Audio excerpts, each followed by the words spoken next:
So if you can't tolerate imatinib, or if your tumors progress, there are a second and third line FDA-approved treatments that are also tyrosine kinase inhibitors. So the second line is Sutent or sunitinib, and the third line is regorafenib or Stravarga is the other name.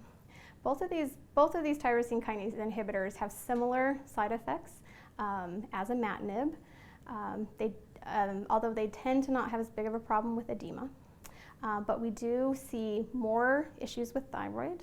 We also see more problems with something we call hand and foot syndrome. So that is a pretty painful peeling and calluses on your hands and feet that do interfere with your ability to function as far as opening up cans or jars or driving. And it can be very painful where it's on your feet and difficult to walk. So those are definitely more frequent in the second line drugs. There's a few things we can do. There are some topical ointments that can help. Staying moisturized is big.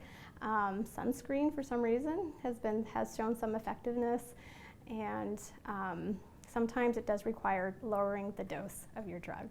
So make sure your provider is aware of these symptoms so they can help you manage them. So palliative care generally refers to just focusing on quality of life.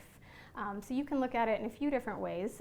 Palliative care, just making when you're on treatment, trying to make your life better as far as managing symptoms, and that's the focus. You can also look at it when you're done with treatment. The side effects are either too much and you no longer want treatment.